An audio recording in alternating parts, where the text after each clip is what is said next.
Geezers, what's going on? Speci here, and we've got the first balance patch for Marvel Snap. So not only is this exciting because we've got the first balance patch, but also it's exciting because we're going to sort of see how the patch notes are handled, how balance changes are handled by second in, and all those sorts of things.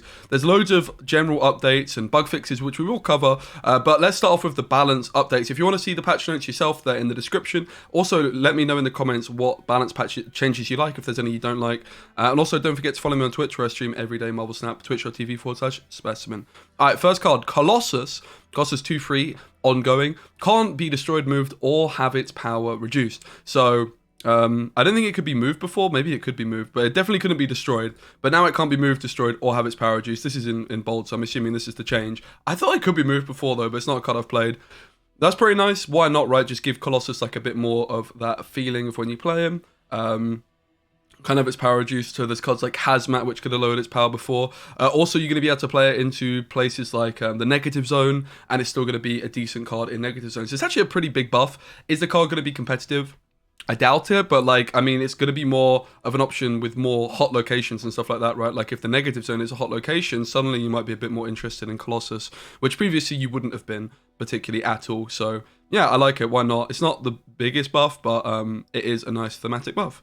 Crossbones, I think this is just a reword on Crossbones. He's a pull 3 card, so not one you see very often. It's 4 energy, 8 stats. You can only play this at locations where you are winning. I actually think Crossbones is a really solid card, mainly because there's not that many other good proactive 4-cost cards in the game. You've got Kazar. What else have you got? I mean, you've got Shang-Chi, you've got Enchantress. These are both reactive cards. You've got Warpath. I think Crossbones is basically a better Warpath, right? So I think Crossbones can see some play. It's just a reword, basically. It's just making it less confusing how it works. Crystal up next. Before we get on to the exciting nerfs, Crystal is a 4-4. On reveal, another pull 3 card you might not be that familiar with. If this is at the middle location, shuffle your hand into your deck and draw 3 cards.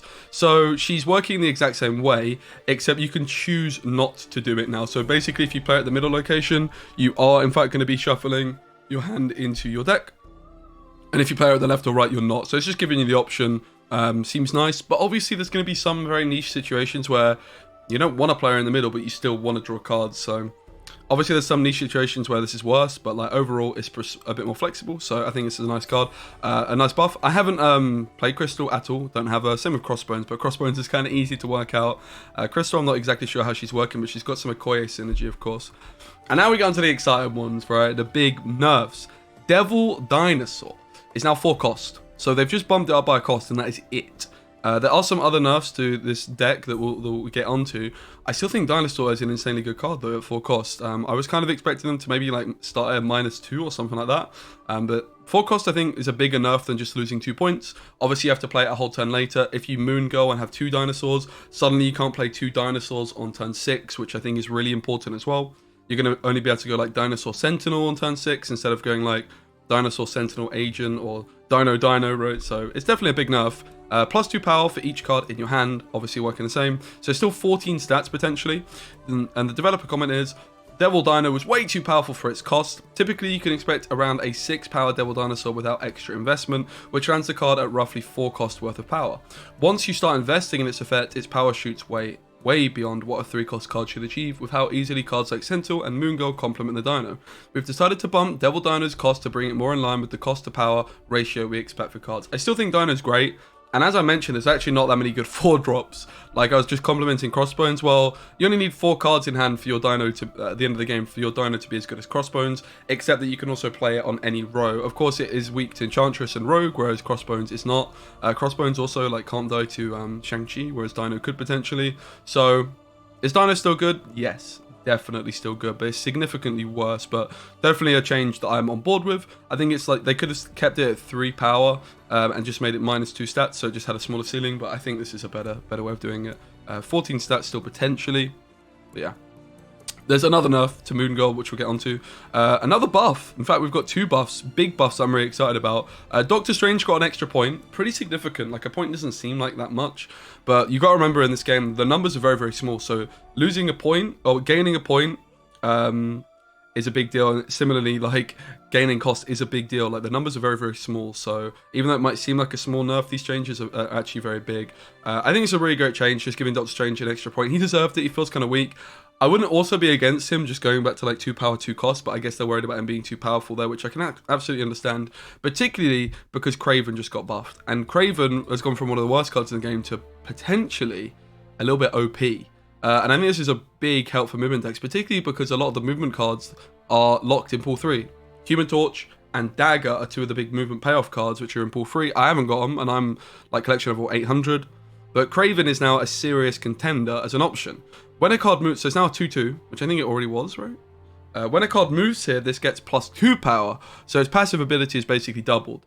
Craven is one of the weakest cards in the game. We're giving him a boost in both power and activation flexibility to make him feel more powerful. I can't remember exactly how Craven was working before because the card was so bad.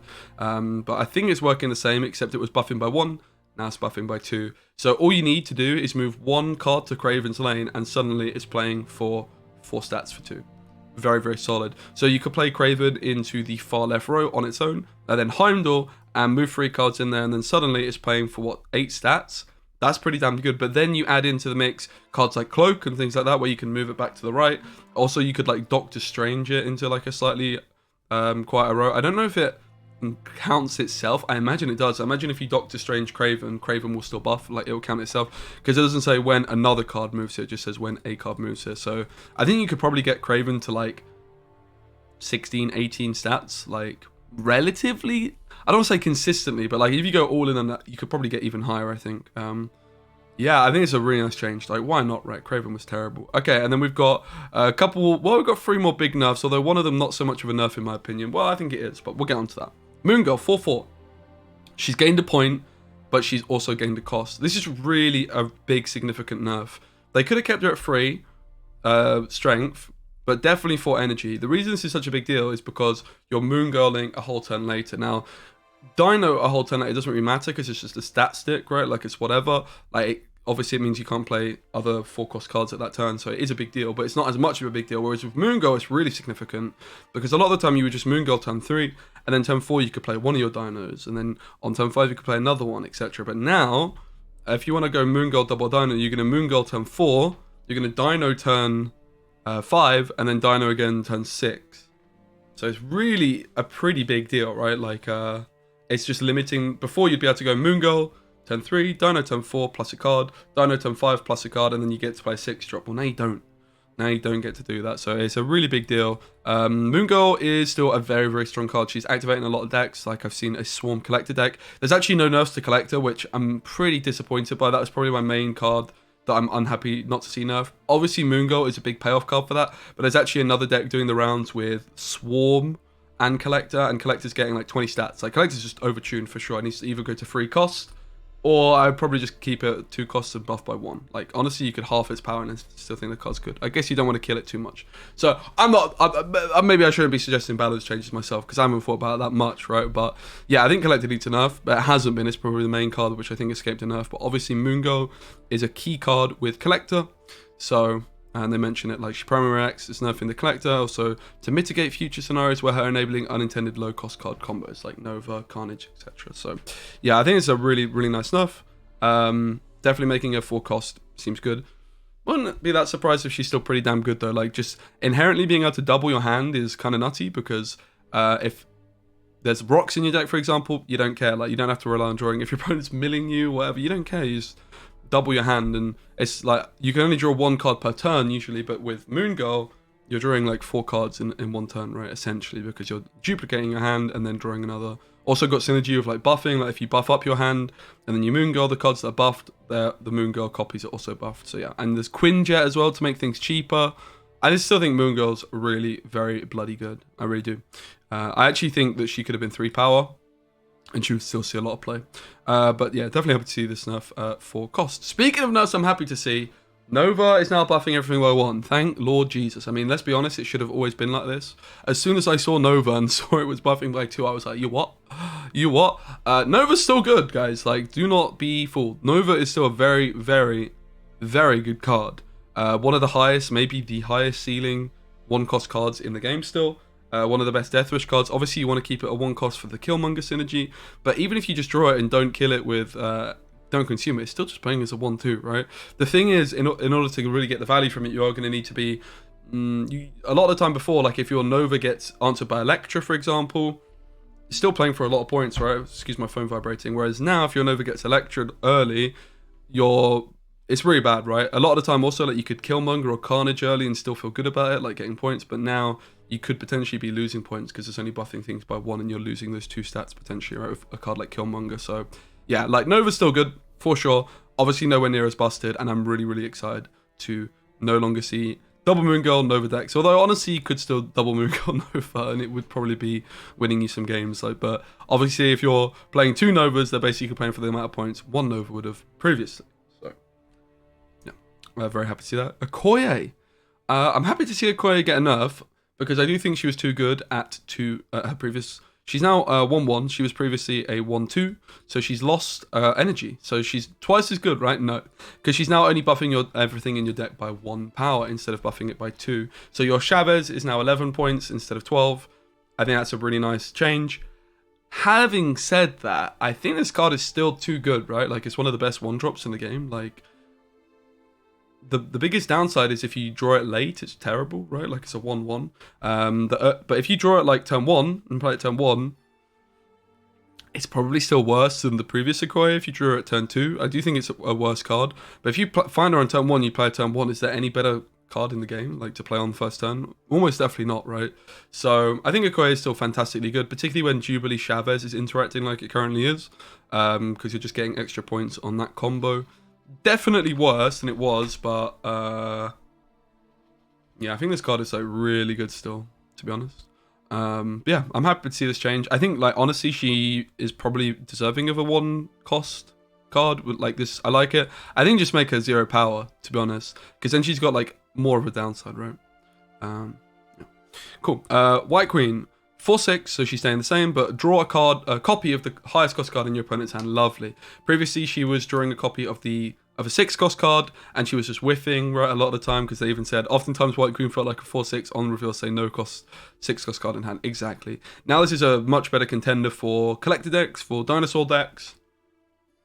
Obviously competing at 4 energy like Dino is now, so there's a bit of anti-synergy there. But I think White Queen is actually like a serious consideration now for sure. Like really, really pretty decent. You get information about what's in your opponent's hand. You also get a 6-drop or a 5-drop potentially to play the next turn after you play her. Increase your hand size, collector value, I think as well, right? So yeah, this card looks pretty good now. Like I think when I did the tier list, this was like in one of the lowest tiers. I think it was in dead. I think this is in decent. Like the card just looks pretty solid now. So very nice change. Text only updates for Mobius Claw, Widow's Bite, and Rock Slide, basically just making them more obvious. So that's all the balance changes in cards, but there's also some location changes as well. So guys, what do you think overall about the balance changes? I think they've done a really good job. Like the crystal one is like, sure, like why not? Dinosaur nerf I like, Doctor Strange buff I like, Craven buff I like, Moon Girl nerf I like, Nova nerf I like, Okoye nerf I like, and White Queen buff I like. I like all the changes, I do. Again, I think like if I was going to change anything here, it would definitely be adding collector, and I think maybe like Moon Girl 3 power, but like I'm sure she's fine at 4 power. Like we'll see what happens in it. Cool. So locations with effects. I think this is like nothing's changing gameplay here. Decrease the appearance rates of negative zones, space throne, and nowhere. Okay, I think this is fine. Like making them less common. Like make Squirrel Girl like less risky with space throne and stuff. And yeah, I think this is like just a nice thing for swarm type decks, right? New locations. These locations have been added to the base set. Starlight Citadel. After turn 4, swap the position of each location. That's a flipping interesting one, right?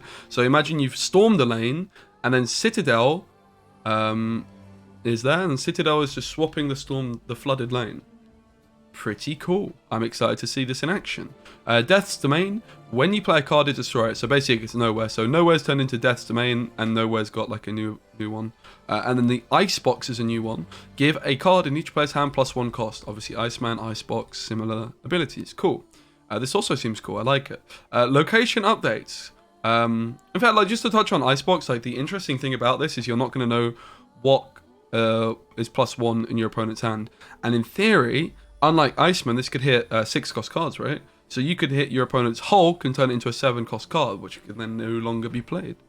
Pretty cool. Iceman can't hit 6 cost cards, but this seems like it can. And then you white queen into your opponent's 7 cost Hulk. That would be bad. Location updates. Nowhere is now changed to on reveal effects do not happen at this location. Okay.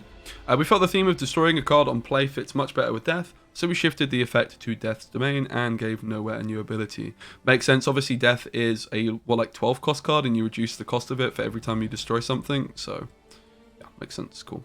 Mirror Dimension, previously was on turn 3, transform into one of the other locations, now it's on turn 4. This change should help make Mirror Dimensions interactive with location reveal effects such as Tinkerer's Workshop more clear. This also makes the transformation timing consistent with Westview. Okay, there's like, honestly, I'm not a massive fan of this change, just personally, because I was a big fan of Storm on turn 3 when Mirror Dimension's on the board, because it's like a 50% chance of hitting the Storm lane.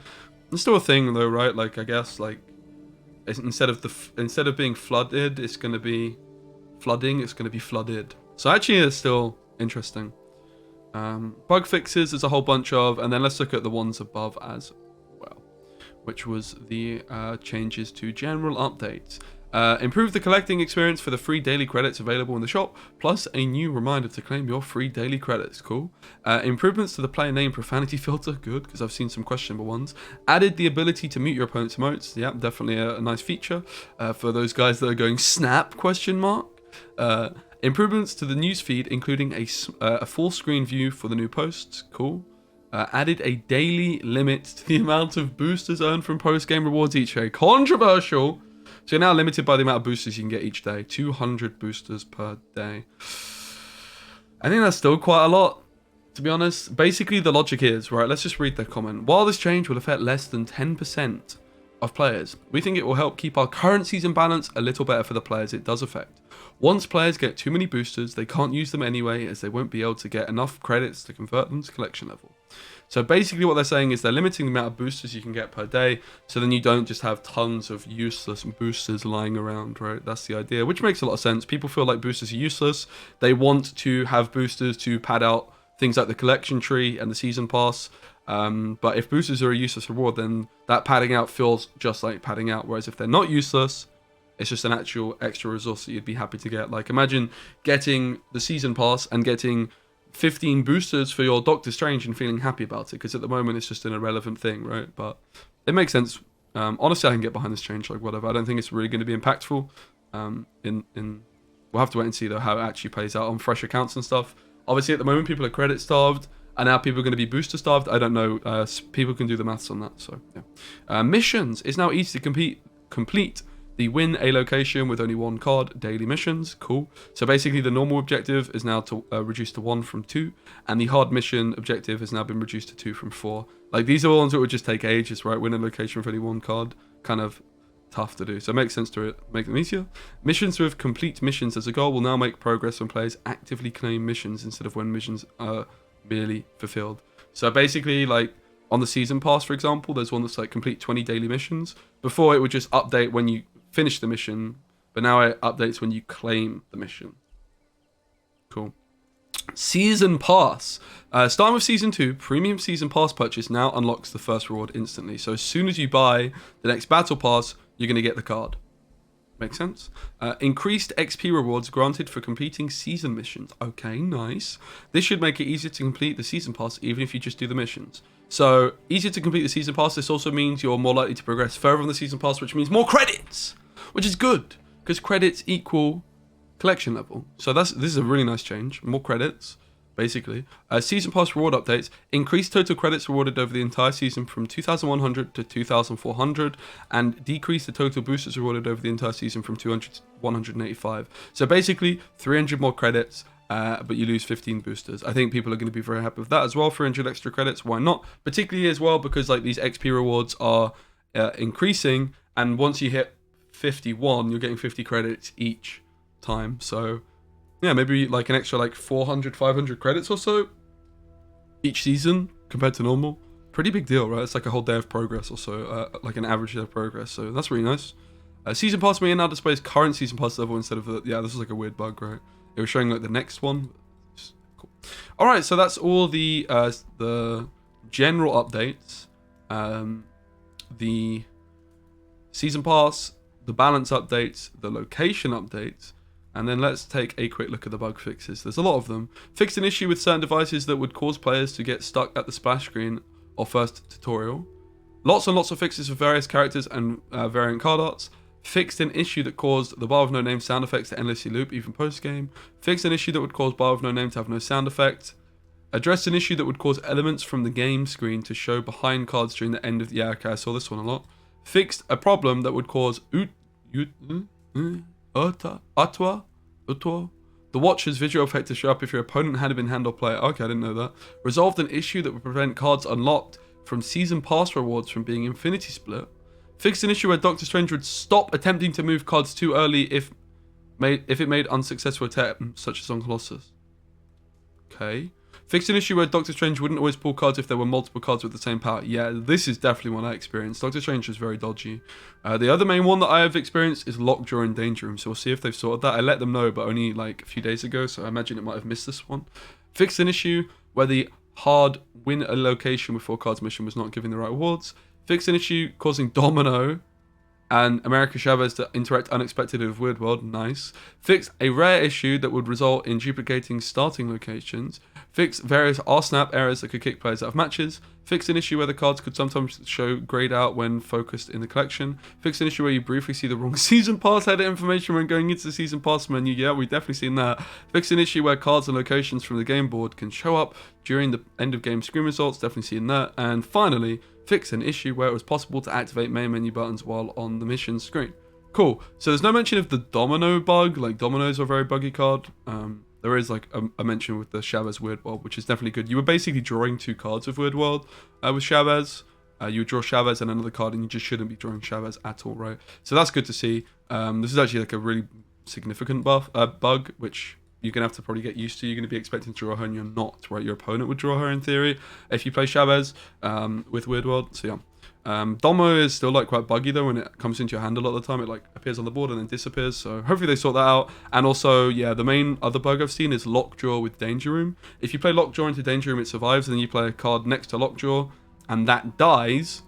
It dies, but then you still pull a card from your deck, and actually the card that dies actually gets shuffled back into your deck. There you go. If you didn't know, that's the main bug I've experienced. It's a very weird one. But yeah, overall, what do I rate this patch? I'm going to give this patch a solid 9.5 out of 10. I think it's really good. I definitely would have liked to have seen Collector nerfed, because I do think that card is just inherently OP. But apart from that, can't really complain. Okoye also, like, maybe would like to see a loser point, and Moon Girl maybe lose a point, but, like, a point is a big deal. They've already got nerfed, so let's just, like, wait and see, right? I think that's probably the logic that they're going for. So yeah, overall, very happy with this. Excited to try it out. I'm loving that they buff Craven as well. And even the White Queen buff is really nice too. So yeah, overall, very, very happy with this patch. Good job, Second Dinner. You get my seal of approval. Not that that means much to you. What would you guys give this balance patch out of 10? Is there anything that you think that they missed that you're unhappy about? Do you think that Dinosaur's still going to be really strong? Do you think Moon Girl's still popping off? Is Okoye the best one-drop in the game now? Is White Queen suddenly good? I think she might be. And is Craven popping off, mate? I think it might be. So yeah, look out for the Craven decks coming probably tomorrow, because I'm going to play that for sure when I get a chance. Alright guys, thanks for watching the video this far. Don't forget to check me out on Twitch and subscribe if you haven't done so already. Like the video, and yeah, thanks for the support.